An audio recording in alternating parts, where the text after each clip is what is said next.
shall not be at all, that ye say you will all be as the heathen. That's right. Meaning there's going to come a day where you Jakes, man, you're going to flip the script.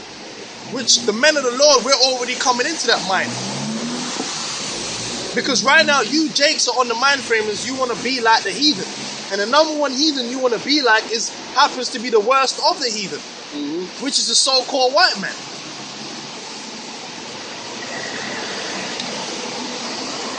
Okay? You want to be like the white man. You want to follow his ways. Extortion, murder, idolatry. You want to follow what he does. You want to be like the African. You want to be like the Chinaman. You want to be a Buddhist.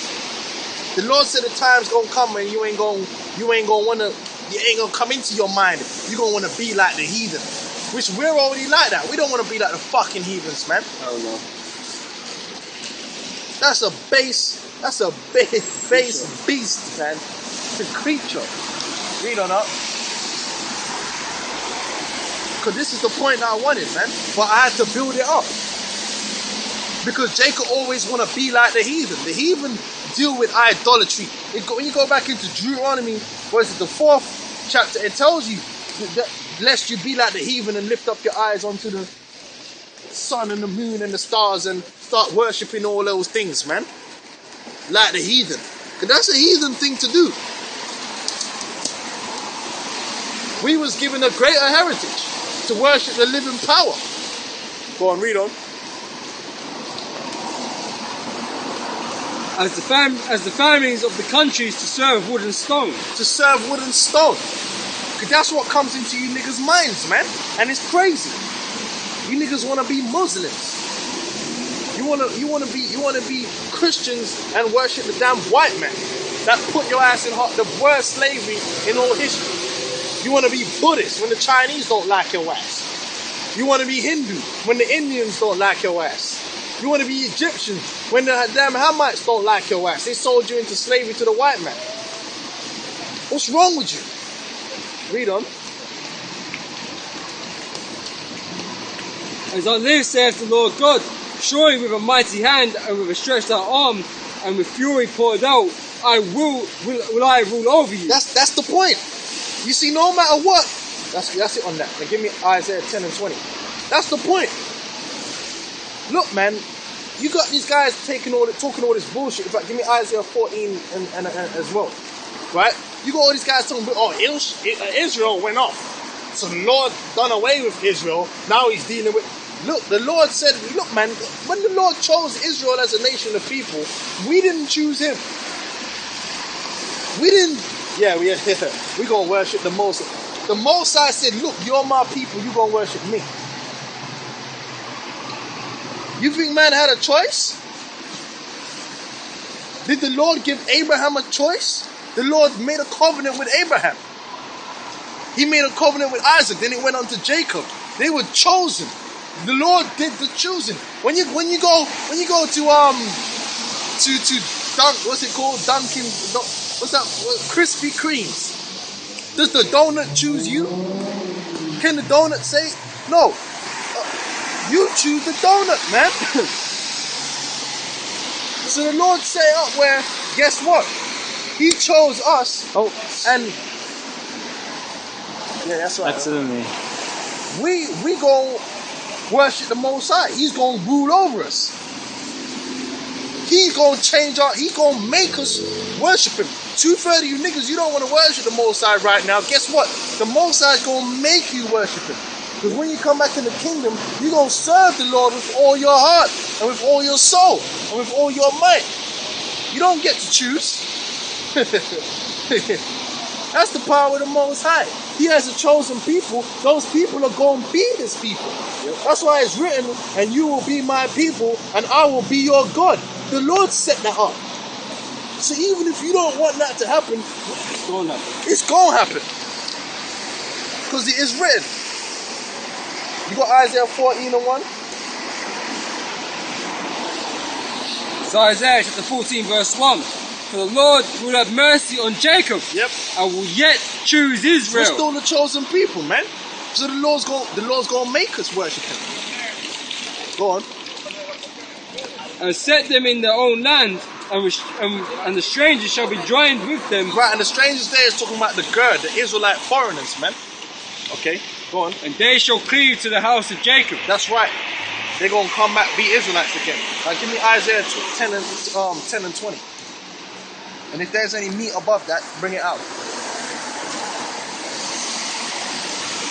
You niggas ain't going to be thinking about worshipping the white man in the kingdom, bro.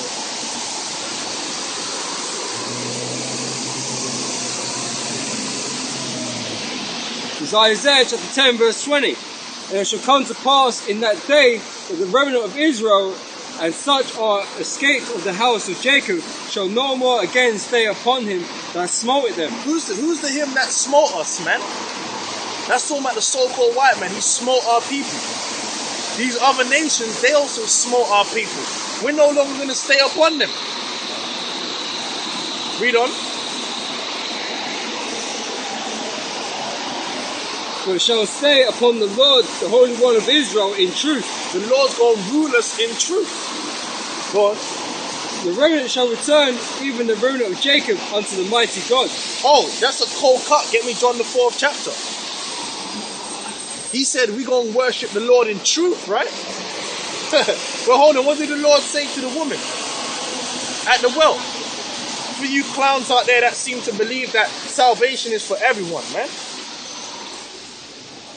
You know what I want, yeah. It's John chapter 4, verse 21. That's what I want.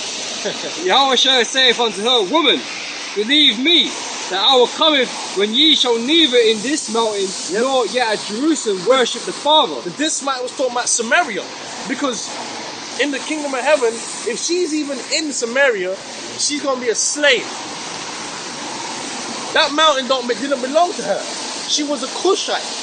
That mountain belonged to the sons of Ephraim, the so-called Puerto Ricans. So he told her, you ain't going to worship in this mountain, nor in Jerusalem, because Jerusalem is for Israel. I believe Jerusalem actually comes under the jurisdiction of Benjamin, but it's the national capital, you know what I'm saying? So the throne of David is there, okay? In fact, Jerusalem is going to have 12 gates, you know? So the point of the matter is, the Lord was telling that woman, look, you ain't got no part in this land. It's not yours, and you ain't got no part in the Most High. Read on.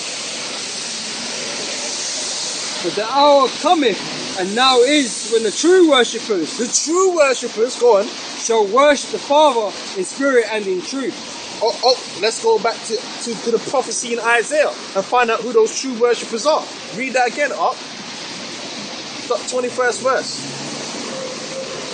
10 and 21. Isaiah 10 verse 21. Yep. The remnant shall return, even the remnant of Jacob, unto the mighty God. The remnant of who? Jacob. That's the Israelites. Read on. For though thy people Israel be as the sand of the sea, yet a remnant of them shall return. Go on. The consumption decreed shall overflow with righteousness. Hold on. Wait 1 second. Where you at? Where's the bit where you read about the truth? Where you at now? I'm down here. 21 above that. That Christmas thing is blinding my eyes, man. Sorry, 20th chapter, Slack. I thought that point came in the 21st verse. Read that again. Isaiah 10 verse 20. And it shall come to pass in that day that the remnant of Israel and such as are escaped. So the remnant of Israel, go on. And such as are escaped out of the house of Jacob. Who's the ones that are going to escape out of this great destruction? The elect. Because the word elect means chosen for salvation. Eklektos. Those which are chosen for salvation. So those are the ones that are going to, that's the remnant that's going to escape this great destruction. Right? That's why when you go into Jeremiah the 30th chapter and the 7th verse, it says, at last it's even a time of Jacob's trouble, but he shall be delivered out of it. The ones that are going to be delivered out of it is the remnant, because it is written that 2 parts therein shall be destroyed. 2/3 of Israel are going to be destroyed in this destruction, because they had not believed on the Son. But the elect, they have obtained that salvation because they believed on Yahweh Shai in truth. They worship the Most High in truth. What's worshiping him in truth? by understanding the truth of this Bible, but also by knowing his name in truth.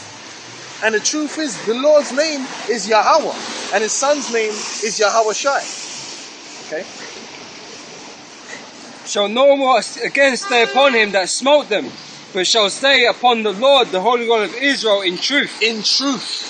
That jumps right forward to what the Lord said to that damn Hamite, man. But then they're going to tell me the Old Testament is done away with.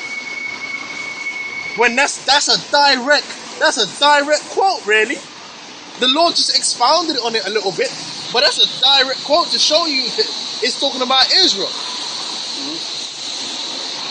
The worshippers that the Lord seek to worship in truth is Israel. That's why in Ezekiel the Lord said, I will rule over you. It's talking about Israel. But you got your clowns coming around talking about how, oh, it's everyone now. When the scriptures is clear, what the prophecies have to say. Give me Isaiah 55 and 11.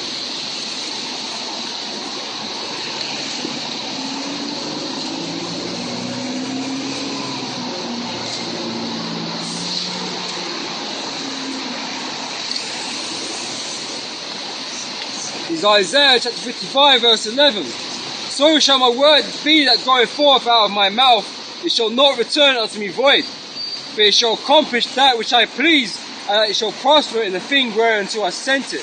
Right. What's that saying? That's blatantly letting you know that the Lord has spoken that the remnant of Israel was going to return and worship him in truth, and that's what's going to happen. That ain't gonna mean all of a sudden, oh yeah, and a fucking heathen called some Edomite named Cornelius. You out your damn mind, man. Like I said, you clowns out there, when you read these scriptures, man, you have to learn that the affinity between the so-called writings of the New Testament and the so-called writings of the Old Testament, there is no difference. Because the word of the Lord is going to come to pass. It's constant. It's constant, exactly that. And it tells you that in the scriptures. The word of the Lord is constant. So that means if the word of the Lord is constant, and these clowns will even admit that it was all about Israel in the Old Testament, then by being consistent and constant, it's all about Israel in the New Testament. Yeah. I change not, yeah. Therefore ye sons of Jacob are not consumed. That's right. Right? Now, Matthew the 24th chapter. Now we fleshed out that point.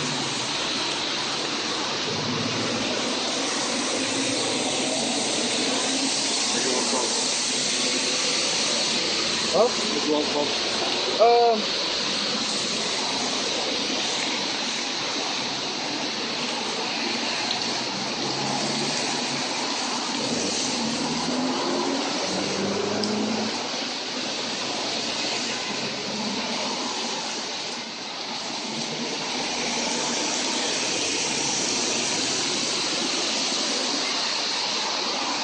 Start from the 5th verse and go down to the point. Okay, it's Matthew chapter 24 from verse 5. For many shall come in my name, saying, I am Christ, and shall deceive many. And ye shall hear of wars and rumours of wars. See that ye be not troubled, for all these things must come to pass. But the end is not yet. Right. For nation shall rise against nation, Yep. and kingdom against kingdom. Yep. And there shall be famines, and pestilences, and earthquakes in divers places. All these are the beginning of sorrows. Then Right. But these things, they've already happened, man. We at that point now where we're at the end. Yep. There's been wars and rumours of wars. There's been the famines. Right now, we're leading up to the war to end all war, man. Yep. And it's already started, man. Just like World War I didn't start overnight. You got a lot of people that go to school and they study World War I, they study World War II. They believe these things happened overnight with one event. What was it? Assassination of Hans. Ferdinand? Hans Verdi. Ferdinand, isn't it? Yeah. Yeah. They believe, oh, that started the war. No, the war started long before that, man. Third World War has already begun, man. And who are the two major players?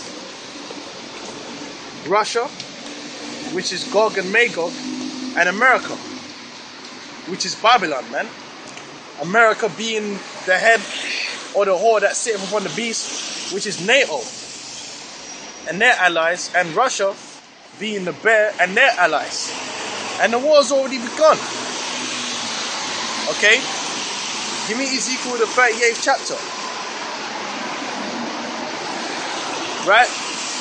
That whole thing in Syria, that's World War III right there. You got the Americans using Al-Qaeda, the Wahhabis, the jihadis and all that, as a proxy army to fight against Assad and his people, which they're basically a proxy army for the Russians, man. They're like a stronghold that the Russians have, the Russians' allies, man. The Russians have got Hezbollah, they've got Assad and his regime, and they've got Iran. That's their allies in the Middle East. Obviously, America got Qatar, right? They got the jihadis in Libya, right? Through the British, they controlled Egypt through the Muslim Brotherhood. So the Muslim Brotherhood was set up by MI6, straight up and down. Yeah. Right? It's undisputable fact. And they got the House of Saud, which the House of Saud was set up by the British, man. The royal family in Saudi Arabia is not a royal family, man. They're just a bunch of Arabs that were living out there in the desert that the British set up, and they killed, you know, a lot of the other people in the area and established themselves above them, right? And that's how you got their royal family, man. They're not really they were never royal. They were just, what can you call them? Yeah. warlords, man. That's what they are. But they're already fighting each other, man. That's why it came out that in Syria you got British Special Forces and American Special Forces in there with the so-called rebels or protesters with the big guns and the tanks. But at the same time, you got Russian Spetsnaz in there and other officers. In fact, a Russian general was killed in Syria. Then you got the whole thing that happened in Libya, because they're smuggling in the weapons to the rebels through Libya into Turkey, down into Syria, and that's why the Russians had that American ambassador offed. So this war's already begun, man. In Iran, they're already fighting because the Americans have been using the Mujahideen in Iran to launch attacks against the Iranians' power structure, man. Right? So that's a proxy war. Okay? And now they're using Japan to try and get at China. So this war's really already began, and there ain't going to be no stopping it. Because basically, it's the spirit of the Most High. And you can even look at these so-called white people in America. They don't want to take no for an answer, and they're not used to taking an L. They've set their goal at conquering Syria and conquering Iran, and that's what they're going to do, no matter what Russia say. That's why Russia on Friday did one of the biggest exercises in their nuclear weapon systems since the fall of the Soviet Union. Now, why are they doing that? Because they're trying to further warn the Americans from toppling Assad in Syria and basically destroying the one naval base foothold that the Russians still have in that Mediterranean Sea, which the Russians can't have. So they're pushing the Russians to a line, to a head. Right? Now, give me Ezekiel the 38th chapter. This is all prophecy in the Bible. And guess what? This war to end all wars is the last. We at the end. You got the two major prophecies is the mark of the chip, the mark of the beast, which is the RFID chip, which is already around us today. You got people walking on the face of the planet who already have the chip inserted in their hand. You've already got people who had the brain chip. In fact, there was one guy in RT who had the chip. Remember? Yeah, Kevin Warwick. That's sharp, brother. Kevin Warwick, man, he was showing it off. He already had the chip implanted in his hand. So the mark of the beast is already here. It's in the Obama healthcare plan. Yeah. What is it, March the 23rd? March the 23rd. Type 2 implantable chip. Mandated. Oh, shit. Okay. You already got them trying to ban it. I believe in Mexico, they've banned cash transactions over a certain amount of money. You can only be electronic. That's all part of bringing in that mark of the beast system. Yeah, close, yeah. They've signed a deal that now the whole of Europe is one fiscal union with one bank. That's gone through. So they're moving closer towards that one world system that they want, which revolves around having that chip, because that chip's going to facilitate you being on that one system, and it's going to have your dental record, medical records on there. You won't have a birth certificate no more. All that's going to be on your chip, your number. You're going to have one number. You're not going to have one number on your birth certificate, one number on national. It's all going to be one number on your chip. You're not going to need no passport no more. That's all going to be on your chip. Okay? You want to make transactions and pay for things? That's all good. Your banking, your financial information, your financial history. Right? Who you're married to, if they allow you to marry. The system of consolidation, man. Consolidate all the information into one system. Right? So those are the two major prophecies, and we're in the middle of those prophecies right now. Yeah. Right? Get me Ezekiel 38. Read that from the top. Okay, it's Ezekiel 38 from verse 1. Yep. And the word of the Lord came unto me, saying, Son of man, set thy face against Gog and the land of Magog. Right, now where's Gog and the land of Magog? What you call Russia today. Originally that was inhabited by the sons of Gog and the sons of Magog, which were the sons of Japheth. Today, you got a group of so-called white people calling themselves Russians that live in that land. This is talking about Russia. Or what used to be known as the Soviet Union. Read on. The chief prince of Meshech and Tubal, and prophesy against him, and say, Thus says the Lord God, Behold, I am against thee, O Gog, the chief prince of Meshech and Tubal. So in this coming world war, the Lord ain't on no one's side. The Lord ain't going to be on the side of America, even though you Americans believe that you're God's army and all of this madness. Yeah. Which is ridiculous, because how can you be God's army but you allow homosexuals in your army? And then they got don't ask, don't tell. And then it's not a crime now for an army soldier to have sex with an animal. Going into NATO in the British army, they openly seek out and recruit witches and warlocks. That's not the army of God. But then again, neither is them Russians, man, and their allies. Their allies over there in Iran. Iran is not the army of God. They're all gonna catch hell in this war. The Lord is against Russia and their allies, because at the end of the day, that's the only reason why Iran are boasting themselves like they're gonna do anything. Because the Iranians and know that Russians are backing them. Ain't because they're praying every day and all that madness. It's because they know that Russia's got a nuclear arsenal and the Russians are supplying them and helping them out. You got clowns out there that actually believe that they're the army of God. That's what they're boasting of. No, the Iran's not boasting about Allah. The Iranian power structure is boasting of the AK-47, the S-400 missile system that they received from the kuffar, apparently. I'm a lying. That's why they're boasting themselves. They're not boasting themselves when they come out in the big speech. Allah is going to be... No, Russia and China. That's who they're relying on. Okay?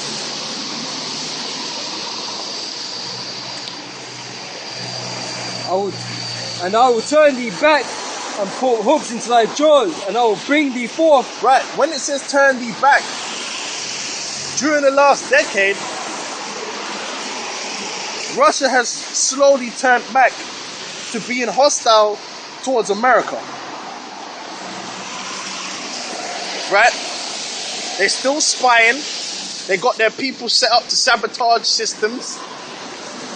That's why they're catching ex-KJV spies and shit. They're maneuvering themselves in Africa, maneuvering themselves in the Middle East to counter the Americans. They've rejuvenated their nuclear policy to a strike-first basis. So they've become hostile. They got their military running flights, test flights up against Alaska and all that shit, testing the American defense. They got their submarines off the coast in the Gulf. So they putting themselves in a military stance towards America. Why? Because America is putting himself at a military stance towards them. Okay? Yep. The cracker in America. Read on. Which they're all run by the international bankers anyway. They're paying them off against each other.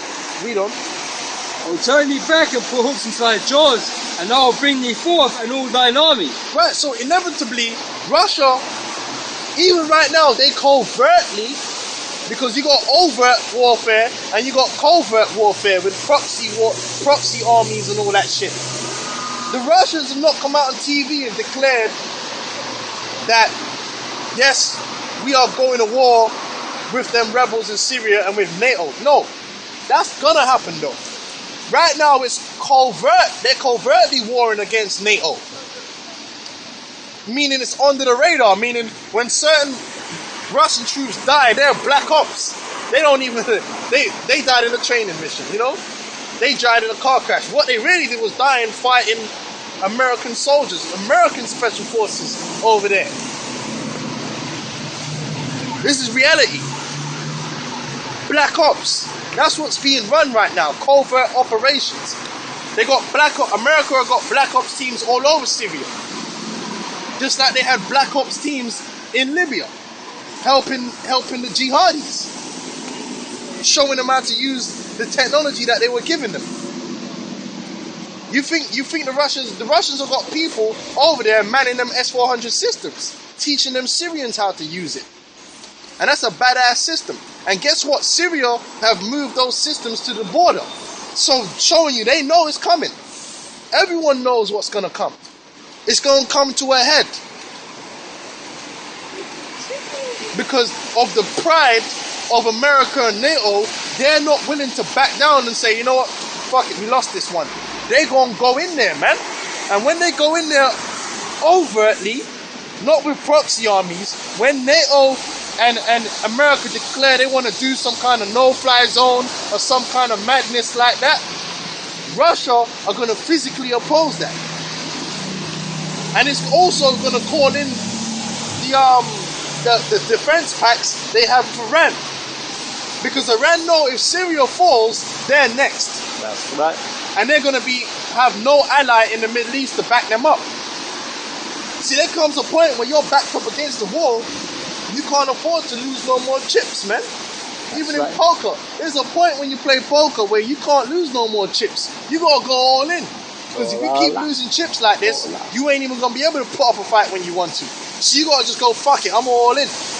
I'm going in right now, because I can't lose no more chips, man. Well, that's what's gonna happen. Read on. And it's gonna kick off over there in China too. That's why China just ran them exercises over there in the Pacific. So guess what, man? Hey, you Americans are going to be catching hell on the West Coast. Because China's going to send they're going to be war all over that Pacific Ocean, man. Mm-hmm. China's going to send their Navy and their submarines over onto that West Coast in America. America's going to get hit in this war, man. You better believe that America's going to get touched. It's not going to be like World War II. Not one bomb landed on American soil outside, well, Pearl Harbor, which, you know, Pearl Harbor's not really American soil, even though they claimed it as American territory. But America's going to be getting hit with some tactical fucking weaponry, man. You better believe that. Right? horses and horsemen, and all of them clothed with all sorts of armor. Even a great company with bucklers and shields, all of them handling swords. Right. Persia, Ethiopia, and Libya with them. Right, they're gonna have many allies, man, that don't like America. In fact, a lot of people who are with America right now, they're gonna join up with the Russians. They're gonna act treacherously. That's what happens in warfare.